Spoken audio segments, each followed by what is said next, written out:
on ChannelOne and my name is Apiorkor.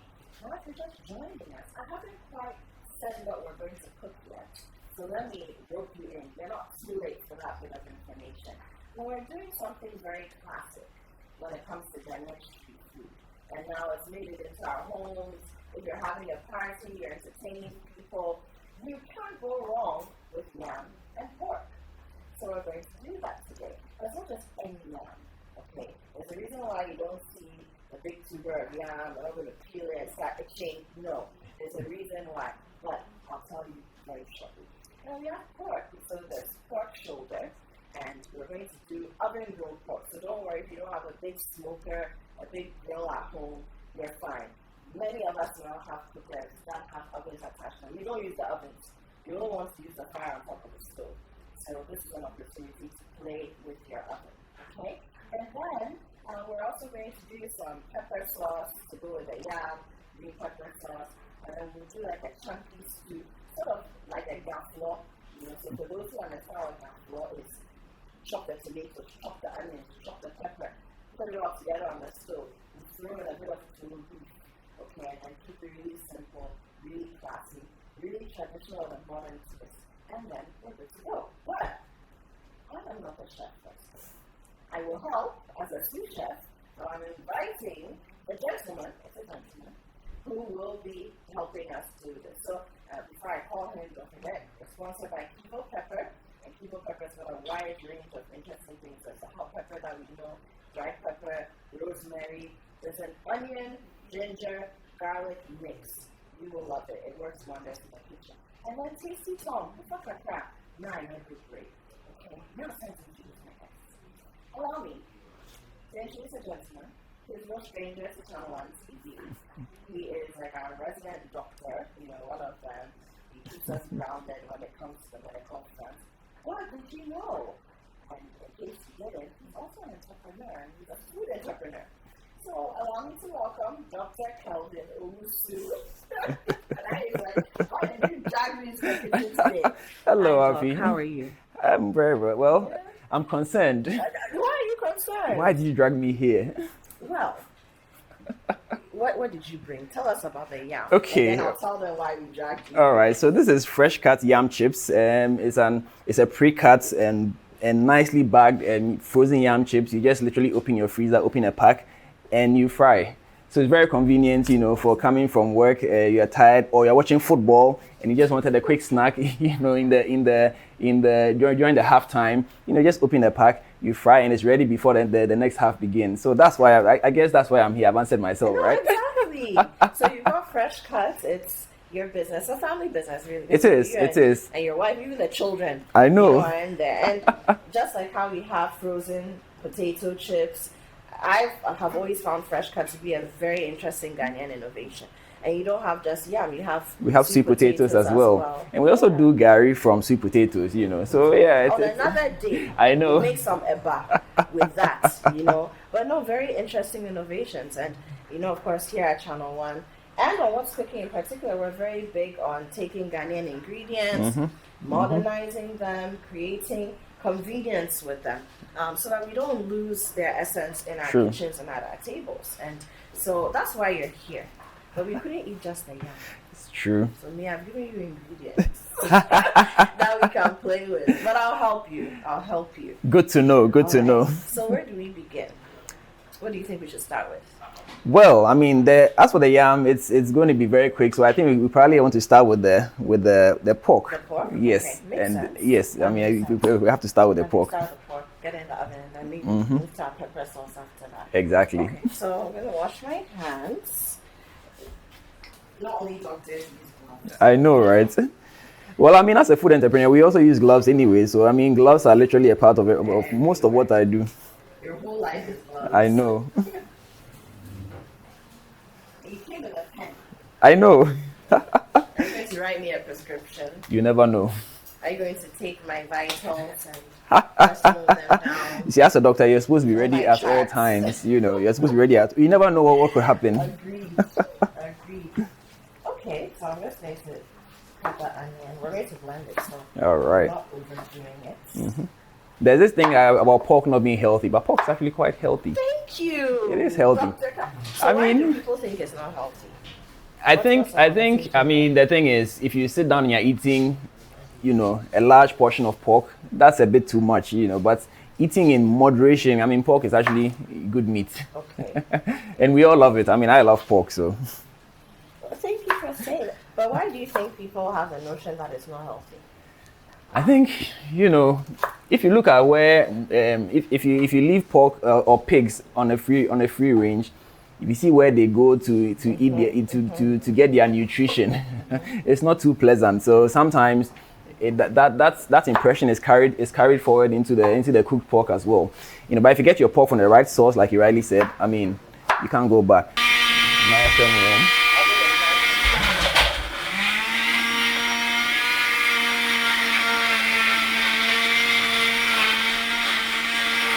Can I get one of those napkins? A napkin. Thank you. So I'll put it here.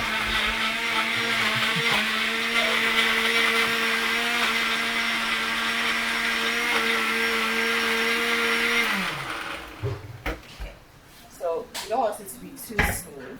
Yeah, It's very chunky, so that that much I know. you still have bits and pieces that can sort of seep into the pork when it's in the oven. Okay. So the So pork is now- in the bowl. I had the easy part. Yes, you did. So I'm just going to put a bit of salt on it. Yeah. Not too much. So you're just massaging it. Pork is not a very difficult meat to work with.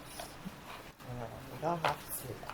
I defer that one to your judgment. You don't have to overproof yourself with pork.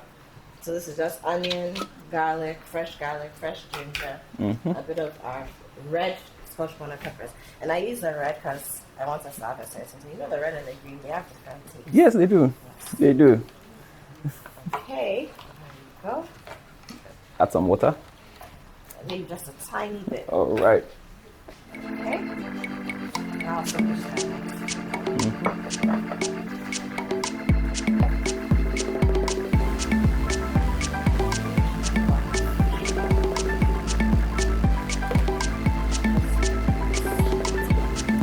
Some.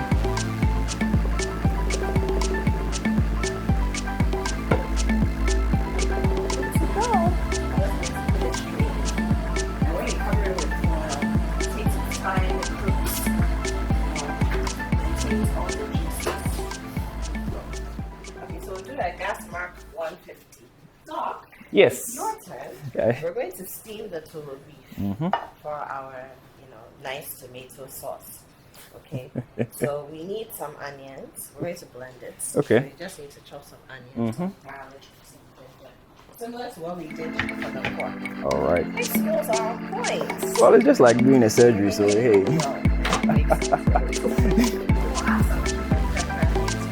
Okay. It's enough. All right.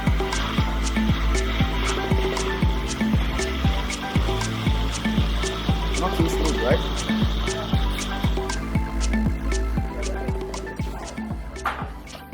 We're not going to add any salt. Because it's already salty. Preserved with salt, for those who don't know.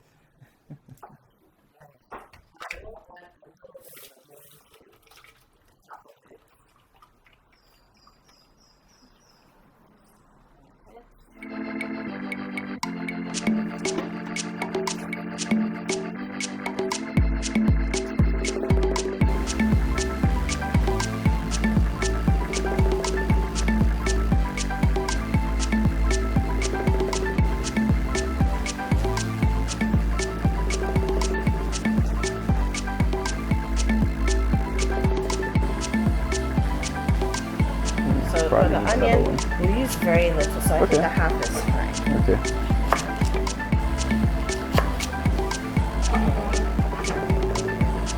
And then we just pour all our, well, not all, a whole chunk of the green peppers. Oops.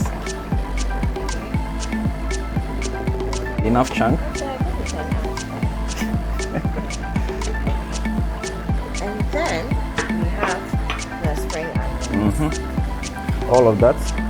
This trick I've learned from a dear chef friend of mine. Let me learn too.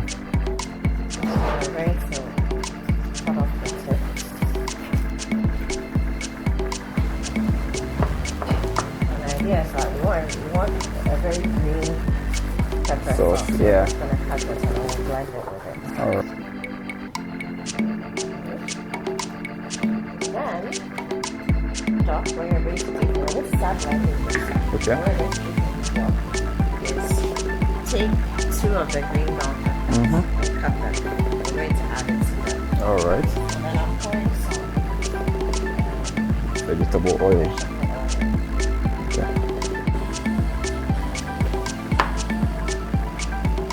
Are you one of those that removes the top or you leave it? I remove it. Okay. Are we not supposed to? Some people don't. Doctors, I guess good. I guess it's a preference.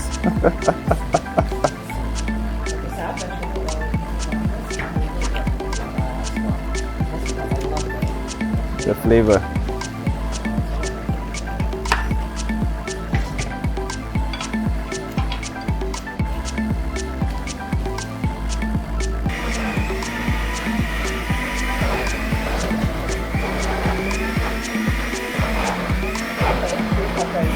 Yes, it is.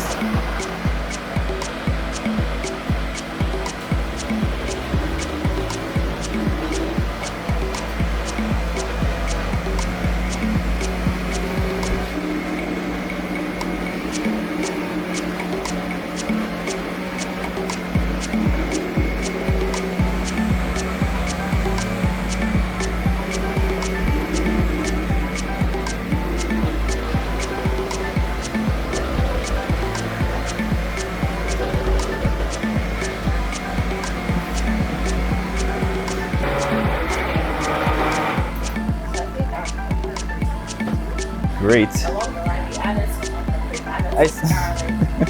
Some nice rich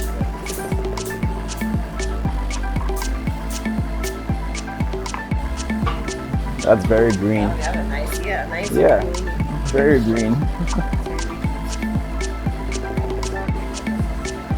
So you Nah, I didn't do it. thank you. Yes. As you can see, I cook under instruction. No, but I like it. A very precise cut. Oh yes. That's from the doctor side of me. So, what's it like to do a surgery? I know that's a very random and probably silly question, maybe, but what's it like? I mean, I think What are the emotions that you go through? What's your mindset? I don't think it's any different from being a doctor generally, because somebody comes in with a problem, right?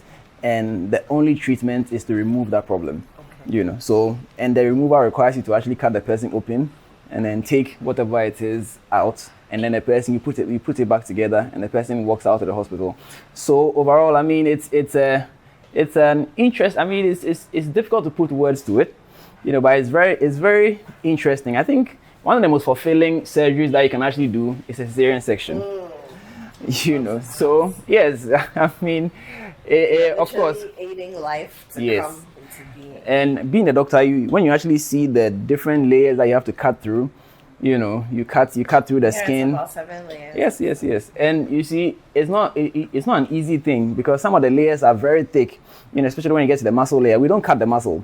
You have to open the muscle, right? Because if you cut the muscle, then it creates problems for the woman in recovery. So you have to open the muscle, and it's a very tough job. It actually requires, you actually see two people pulling apart, like I'm talking about like our muscles are that. So my first time assisting a cesarean section, I almost fell inside the operating space, because the senior colleague asked me to pull, and I was scared, because how can I be pulling somebody who is being cut? Won't it rip through?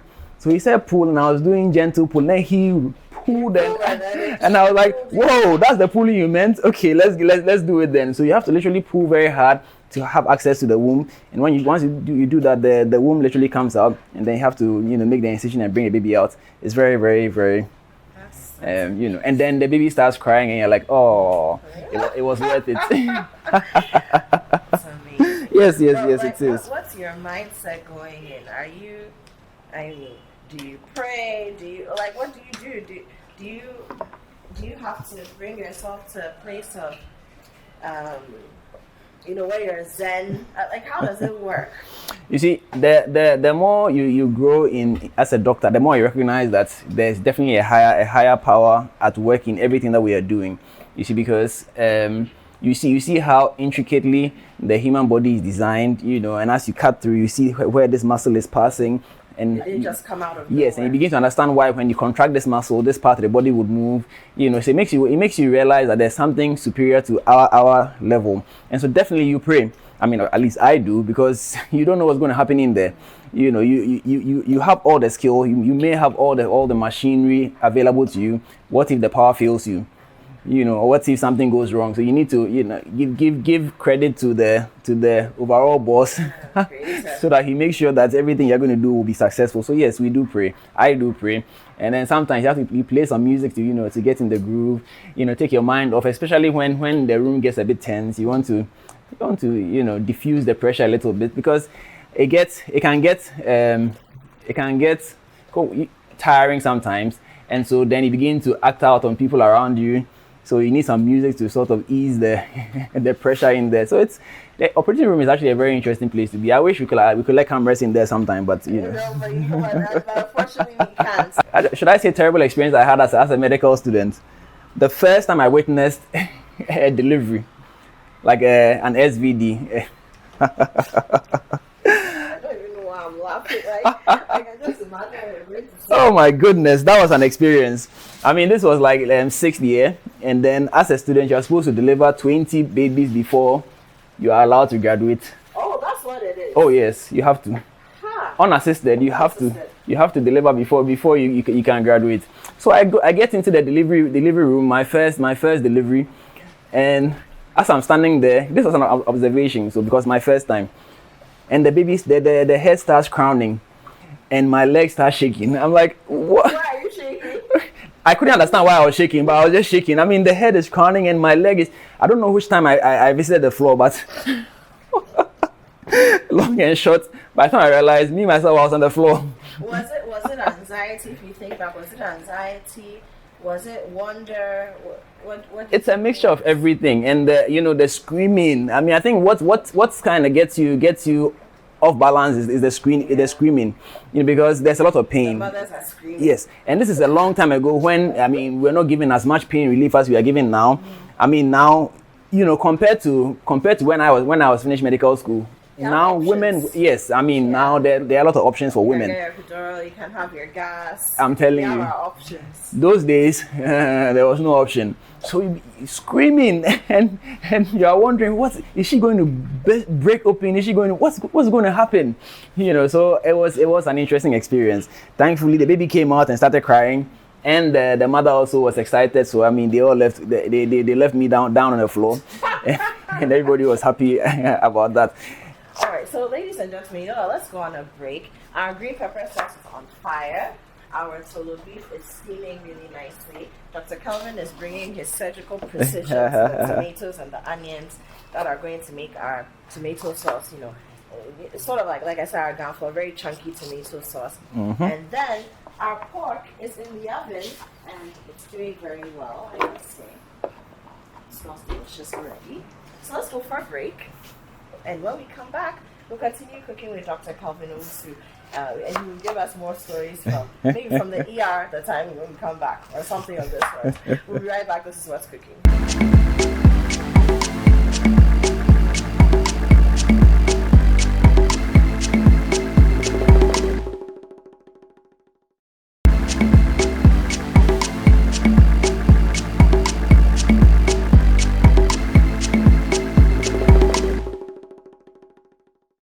Welcome back. It's So What's Cooking right here on ChannelOne TV. My name is Apiorkor, and my guest today is Dr. Kelvin Owusu. He's a doctor. So a doctor med. This argument. Well, he's a medical doctor by profession. He's given us some insights into his time in the surgical theaters and all that. But he's also an entrepreneur. Right, and one of the things that he does with his family is they make fresh cuts, yam chips. Yeah. Okay, so we have these here. And we're going to fry some of the yam, but the yam cannot go by itself. And so our green pepper sauce is just about ready. It's made from green scotch bonnets. We have the green part of the chives, otherwise known as spring onions, in there. We put some sweet green pepper in there, the bell peppers in there as well. A bit of spice, and it's almost ready.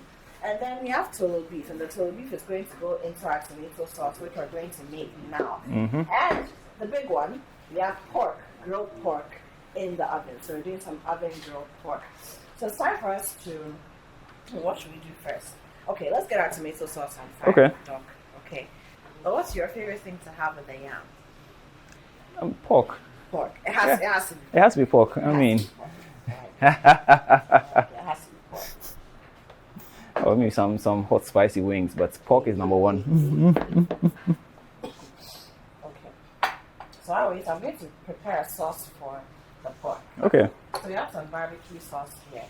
I mean, there are different ways that some people would blend beetroot, all sorts of things. You can have honey, but this is barbecue sauce, store-bought barbecue sauce. Okay. This is beer. Yeah, good old beer. I'm just going to pour some of that in there, not the whole glass yet. Add some black pepper. Then some of our kilo pepper.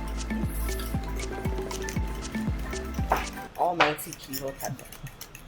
How much are we adding? And we can add, okay, that's enough for now. Kilo has some other interesting spices there. They do. We can do the onion, garlic. Okay. So the ginger garlic onion is ready. Okay, that's enough. Okay. Here, The oil. the oil's hot. Yes. So you can put our onions in there. Ooh, it's very hot. Right into the pot.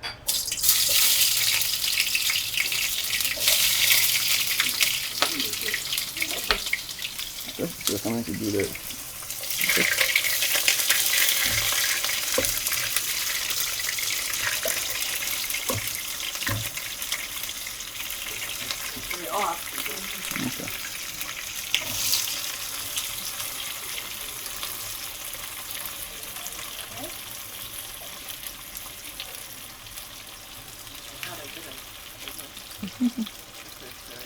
Kilo peppers.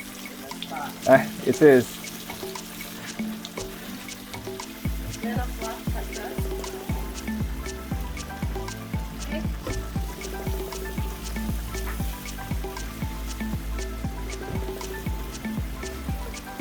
All right. I think you can add some of our sea salt. Okay. I'll add a bit of water. Yes, it's definitely needed.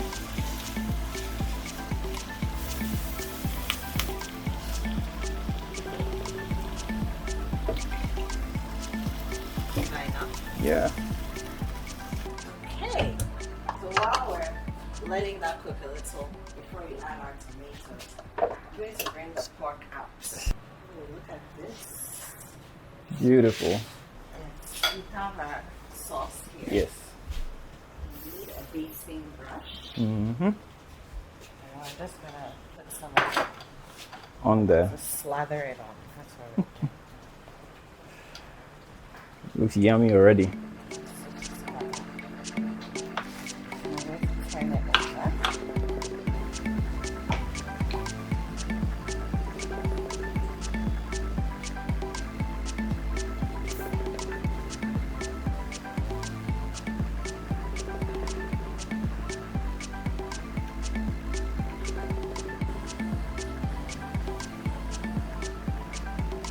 Lovely.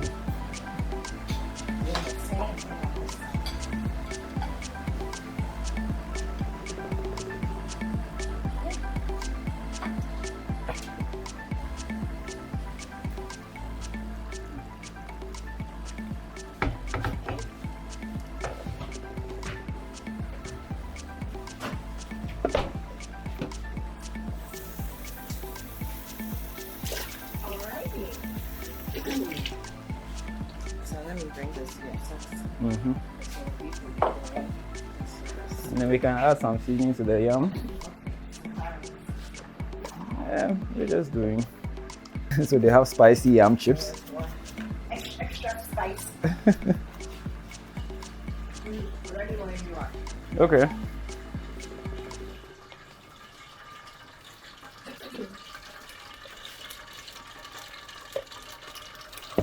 Right, so just put it in just like you do your regular. Like you're frying yam on a normal. Exactly.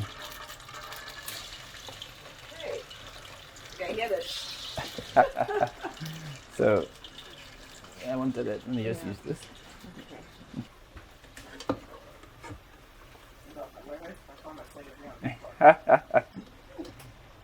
What kind of turkey? It's an essential service. What kind of turkey would we call this? This one, maybe a total shoulder replacement. And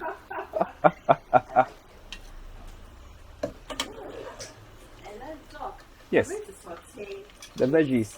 okay. So we can do it in this pot since we have a bit of the seasoning. All right. And of course we'll have salt in it. Mm-hmm.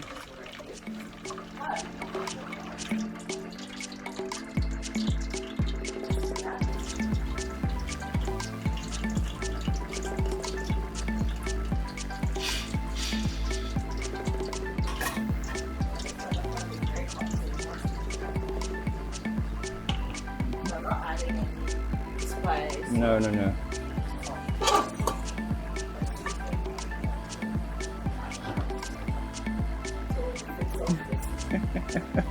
I kid you not.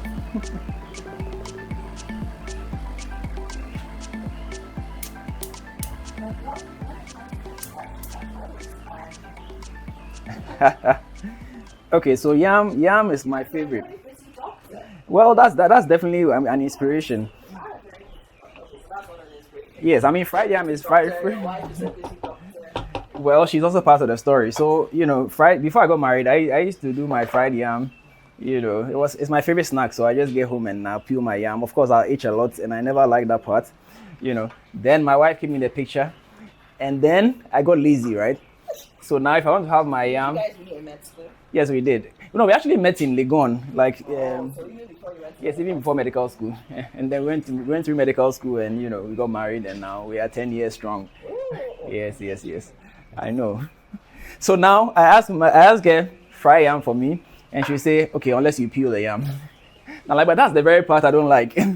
So okay, how can I get fried yam without peeling? So that's how the whole story unfolded, and we went into research mode, trial and error, and then finally came up with this. Scientists. I know.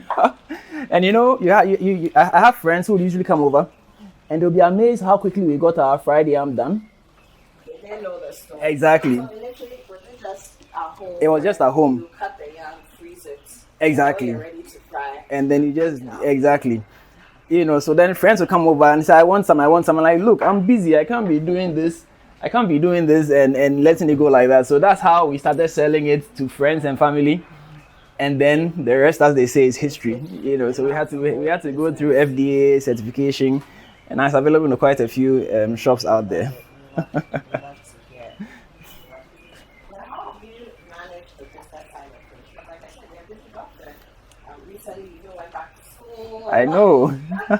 I don't. Your wife, you're always in school. But it's nice. I like it. I mean, adding on to knowledge is always, a good thing to be doing. So, I do have a team at Legacy Foods that helped me very much to get this going. So I just provide supervision and make sure everything is going according to plan. But they do most of the heavy lifting. I have Emmanuel and Richard and a couple of other people out there doing amazing things. Yes. All right. So, Doc, we're going to take a break because now we have enough pork for you and I. Dear, we have enough. The crew is lucky. Maybe they can eat some. Yeah. We have some yam. And fried yam needs to be eaten very hot. Yes. Our tomato sauce is ready. So we can go with that. Our green pepper sauce is ready. It's ready. Our saute. Oh, high five on the veggies. I like it. Okay, so ladies and gentlemen, we're going to go for a break. When we come back, Dr. Kelvin and I will have some more conversations. And of course, we'll eat our fried yam done the fresh cut way with our pork and our beautiful sauces. We'll be right back.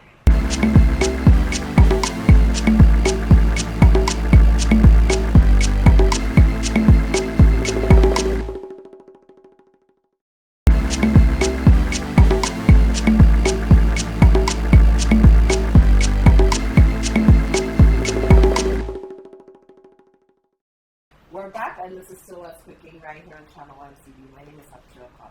Now we're cooking up a bit of a storm with Dr. Kelvin, who is my guest today.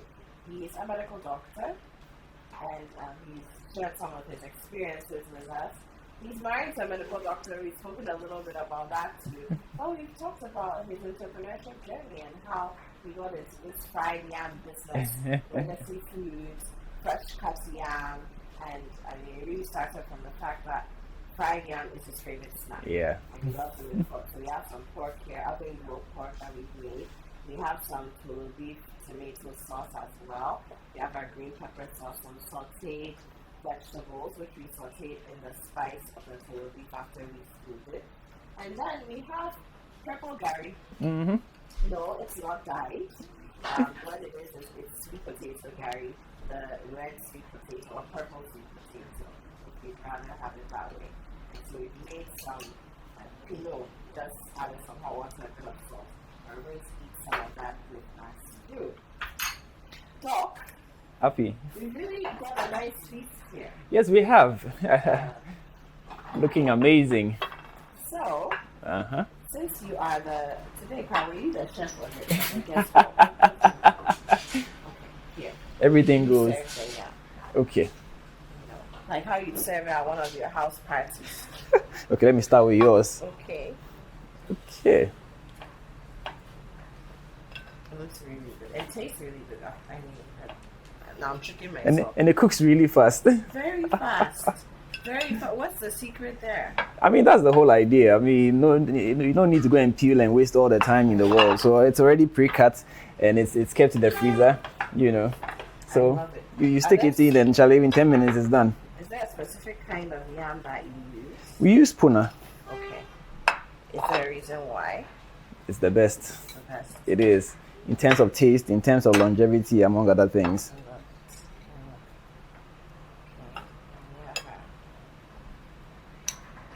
Sauteed veggies. Okay. The veggies are nice and you have a bit of the pepper in there as well. Okay. Nice. And the most important, what? The pork. Yes. Go. Ooh. Okay, I think you can use some. Okay. And I'm going to take a bit of garlic too. Let's have a bit of that on the side. Ooh, look at that. It's gorgeous. Are there people who are allergic to cassava? Yes, actually, some people are allergic to cassava, so this is definitely a healthy alternative for them as well. And people who are, counting calories, Okay. people who have other medical conditions, who are mindful of their blood sugar, they will definitely benefit from the sweet potato grits. Yeah. You want some? Oh, yes, why not? And this is actually my favorite. How do you usually eat it? I actually prefer to do the soakings. Okay. So I would usually add some milk and sugar and water. And yes. It's so colorful. I don't love the color. Yes, I do. This right here. Okay. I like how you do. Yes, because that goes with the gari.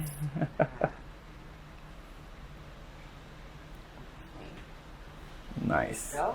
Wonderful. So, let me give you a fork just in case. But since yam is yes. finger food, fried. No, the yam will go with the fingers, and then maybe the gari will try the fork with that one. So we can start. Yes. Amazing.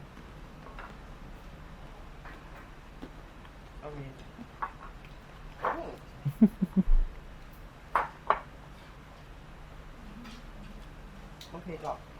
Let's talk about, I mean, there are a lot of things I want to talk to you about. So, but let me start from just your experience with healthcare in general. That's a big one. I know. Is that how you want to start? Because I know you have a deep interest in wellness. Yes. What is wellness medicine? Because I mean, some time ago, you have a GP, which was a general practitioner, yeah. And then we have our specialists, but now we have wellness health specialists and all that, and there are things I'm actually even going to school for. Yes. It's a whole new degree in addition to the other side we have. But what is it about, and why is it something that we should be paying attention to? So let me merge the two questions somewhat. You see, as Ghanaians, our culture does not focus too much on preventive health. Generally, we think we are healthy, but our lifestyle actually doesn't support that. Did you know? I know we are eating. Did you know that the average Ghanaian dies by the age of 60? That's crazy. Yes. So if we were that healthy, how come we are dying so early? Average Ghanaian dies. Yes, 60. That's our life expectancy. Yes. And you see, that culture of not being preventive health minded is even to enjoy retirement. Exactly. That's exactly. what it means. Exactly. So this culture actually permeates into even our healthcare setup, such that when I started practicing medicine earlier, if a patient was to walk into the clinic and ask for a checkup, there's no protocol on what exactly we are supposed to do. You see, so that's the whole problem. But as we have been going, moving forward, as we have been getting more knowledgeable in the space, we realize that we need to be more focused on preventive health. And that's why even Ghana Health Service itself is now incorporating preventive health into the Ghana Health Service structure. So it's a new way, it's an important place that we are going at the moment. But Doc, you're saying some very intriguing things. So when you started out your medical career, which is not so long ago, no, right? That's about 2012. Yeah, so just about 12 years ago, yeah. Right? We had even passed the single digits second millennium. Yeah. Right? You're saying that even then there wasn't so much of a laid down protocol. Somebody came and said, okay, I just want to do a general checkup. Like how we're encouraging, like how you come and encourage us to do on breakfast day. Exactly. At the beginning of the year, as a birthday present to yourself, go and do a full checkup. You see, you've been learning. You're saying that when you started, there wasn't a straight protocol for that? Nope. And it's because, again, the culture. Most Ghanaians go to hospital when they are not well, when they are already sick. So now, if me as a doctor, very sick. Yes, when if when there's a certain level of sickness, they'll tolerate it. Treat ourselves. Yes. So now, if me as a doctor, I'm sitting in the consulting room, I have 50 sick people out there, and you come and tell me that, oh, I'm okay, but I want to do a checkup. You don't even see it as important. Yeah, what are you doing here? I'm busy. Look, you're saying some very intriguing things. So you're saying that when you started out your medical practice, which wasn't so long ago, you About started- 12 years ago. so 2012 thereabout. Yeah. We hadn't even, I mean, we had gone past the single digit second millennium Yeah. years, you know, what we call the early 2000s. I know. So 2012, you're saying that even at that time, there wasn't a laid out protocol for someone who would come to hospital and say, oh, I want to have a checkup. Like you've been encouraging us to do our breakfast daily. Or at the beginning of the year, do a full body checkup as a gift to yourself on your birthday. Go and see you've been learning. Very important. You know, so there was nothing laid down like that. There Somebody wasn't. comes that way, this is what you should do. And there wasn't. And it's probably because, I mean, Ghanaians typically go to hospital when they are very, very sick. Hardly do Ghanaians go to hospital just for a regular checkup. So it wasn't a focus area, you see. And now, and even on a national level, right? Our lack of preventive health mindedness is even seen in how we plan our cities, how we build our roads, where are the pavements. If you wanted to go out and jog, where would you jog? I mean, on the streets You compete with the cars and the motorcycles. And the If taxis on the side of yes, the if you wanted to ride your bicycle to work, which is actually a healthy habit, where would you ride the bicycle? What's You see, cooking? Hello. I see a colorful table right here. Yeah. Now I know you just finished all your introduction. Yeah, I can see your queen. Do not laugh. And is it ambo flour? Wow. And some paposito and veggies and something. And what's this? Beetroot or something? This is sweet potato curry. Sweet potato. Wow. Then today the buffet will be nice. Some yamusukro, poquitos, and the Where do you potato. get these names from? Oh, they are there. This is yamusuku. Oh, yamus. You don't know yamus. Yeah, please. Mr. Carl, this is my neighbor. Yes. Very annoying neighbor. Yes. But I'm learning to just deal with him because look, no matter what it is, you show up. yeah. Since Google told me it's a doctor's meal, I know it will be healthy. Yes. You were standing So- and looking so- over your wall. You said Google to So can I do justice to some? Even if I say no, you still do what you want. So Okay. Okay. Permission granted. Hey. Nice yam chops. Dog, did you measure them? No, please finish what you were saying. Yeah. So I was saying that We don't have pavement. we don't have pavements, we don't have parks. You know, if you wanted to ride your bicycle to work, where would you ride that bicycle? So when we talk about preventive health or when we talk about wellness, we are talking about the things that you do on a daily basis. You know, that will impact positively on your health. You know, it's not the things that you do once in a while. You don't wait the whole week and then go jogging once and think that's okay. That's not enough. You see, so we need to set up our cities, our spaces to accommodate all these positive habits, so that we can actually, you know, begin to now live longer. Because if you look at the countries where they actually live long, they have some of these things. They walk a lot. They They ride walk a lot, bikes, exactly. You They see, enjoy greenery. exactly. So we have a lot of work to do in that regard. You know. But the people who run our cities, do they know this? Are these things that health practitioners have told them?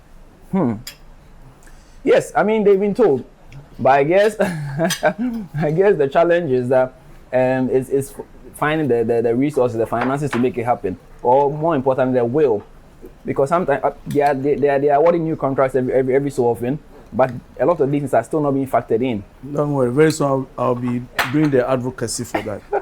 And you know what's interesting? Yeah. When they are doing the roads in the residential areas, most of the time, those are the areas where they actually don't give they don't provide the spaces for jogging. Meanwhile, this is where the people are living. So if you don't provide these spaces or these areas in those spaces, where should they go to do their physical activity? You see. Huh. We have a lot of challenges. But when somebody does make it for a checkup, so someone says, okay, you know what, I've hit my 40th birthday. As a gift to myself, I just want to see how the body is ticking. faring. What are some of the things that they would go through? So I mean, as a base, everybody needs to know what their blood level is. Okay. So a full blood count needs to be done, and you should actually get it done at least once every year. What does that mean? A full blood count, yes. So we are looking for how many red blood cells you have. Is it within the normal limit? Are they able to carry your oxygen around the body effectively? So that's why we look at the hemoglobin. How many white cells do you have? Are they within the normal limit? I tell you what, in children, a full blood count could be the first indication of probably some cancer that is developing. You see? In adults as well. So I mean, a full blood count can give us so much information. So everybody needs to get it done at least once a year. Then you check your kidneys. In children. Why not? Once you're a human being. Exactly. But you see, most of the time, the body begins to break down as you grow older. So don't stress the children too much. I mean, once in a while it's fine in children, except there's an obvious problem that you are dealing with. But as an adult, as you're going through the stress of the day, you're working, pollution left and right, sitting in traffic, you need to check at least once a year. Check your kidneys as well. There's a kidney test you can do, a liver test you can do. Then, now you mentioned 40. If you're a man and you hit 40, you need to check your prostate. And a prostate test is not just a blood test. The blood test is important, but it's not the only thing. You need to do a thorough prostate examination to know your status. If you have a family history of prostate issues, you must start earlier than 40. If you're a woman, once you hit 40, you need to be doing mammograms. It's October. You need to be doing a breast examination every month. Every month you need to be doing a breast examination yourself. Once a year, you go for a doctor to examine as well. And then once you hit 40, you do a mammogram every other year. Very important. And several other things that you need to do. If you're already hypertensive, there are additional tests that you need to do. If you're already diabetic, there are additional things that you need to do. So checkups cannot be overemphasized. It's very important. Are there certain things that you look out for depending on the person's age? So let's say if you're in your 20s, if you're in your 30s, and you've spoken about 40, but if you're in your 40s and then going on in that way. And even depending on the kind of work you do, there are particular tests that we need to run. If you're a miner, for instance, you need to have your chest examined. So probably an X-ray will be requested every now and again to make sure that there's nothing going in that shouldn't be going there. If you work in places where there's a lot of loud noises, we need to be testing your hearing every year. So there's no one size fits all check when it comes to checkup. Depending on your age, your sex, your occupation, we need to know what to look out for in all these respects, so that we can protect your health. Because the goal of wellness is, one, to delay the onset of chronic disease as much as possible. Two, to detect it when it actually starts, detect it early before complications set in, so that we can prevent complications. And finally, if there are complications, to make sure that we manage those complications to avoid further deterioration. So those are the three things that wellness tries to deal with. What about for a woman who has children? What are some of the things that she should be looking for or going to have herself checked for as time progresses? So generally the same thing. There's I don't know if you're aware, but cervical cancer, breast cancer, they are at opposite ends of the risk profile. So for a woman who has never given birth before, who has never been pregnant, your risk of breast cancer is very high compared to a woman who has given birth and multiple births for that matter. And if that woman goes further to breastfeed, the risk of breast cancer actually drops further. So you still do a breast screening among other things, but looking at the profile, you know who to do further tests if you found something that was a bit unusual. Then there's the cervical cancer. The more children you have, the higher risk of developing cervical cancer. In this respect too, the number of sexual partners you've had, different sexual partners, your risk of cervical cancer goes up as well. Right. And that's because of the risk of HPV infection. So once you are sexually active, you need to be doing a pap smear, and now you need to be doing an HPV test as well. It's available. So if you're a woman and you haven't had it done, please get it done. It's available, and there's a vaccine as well. So once you are negative, you can be vaccinated against HPV. And it's you can be vaccinated. So what is HPV? What? HPV. HPV. Yes. So the full name is human papilloma virus. Okay. Are you sure know I don't know. So but you see, when you were mentioning your GPS only works for yeah, oh yes. You mentioned the noise making. I think this education should go to those who work in the central business district. Yeah. Yeah. Because there are a lot of noise there. We're not checking anything about the decibels that we. Accra is actually very noisy. Yeah. Very, I mean, somebody is blowing their horn, selling things. passing by. Accra is very, very noisy. And as you go into the central business area, the noise level actually goes up. So everybody needs to be checking their hearing. I mean, there's probably a church next door, having an all-nighter when you're trying to sleep. Sometimes you wonder how the local assembly, gives permit for some of these things. Yeah. Because ideally it shouldn't be in a residential area, or you make provision for soundproof or sound dampening so that it doesn't affect the neighbors too much. So all these are things. And did you know that there's a link between noise pollution and the development of hypertension? Wow. So could it be that the reason why hypertension is on the increase is because noise is also on the increase? I don't know. I mean, but that's the reality in Ghana. So in Ghana, hypertension is on the increase. Yes, it's on the increase. Are we seeing younger people get it as Younger people, corporate workers, it's on the increase amongst that population. This is serious. These are some serious statistics. This is serious.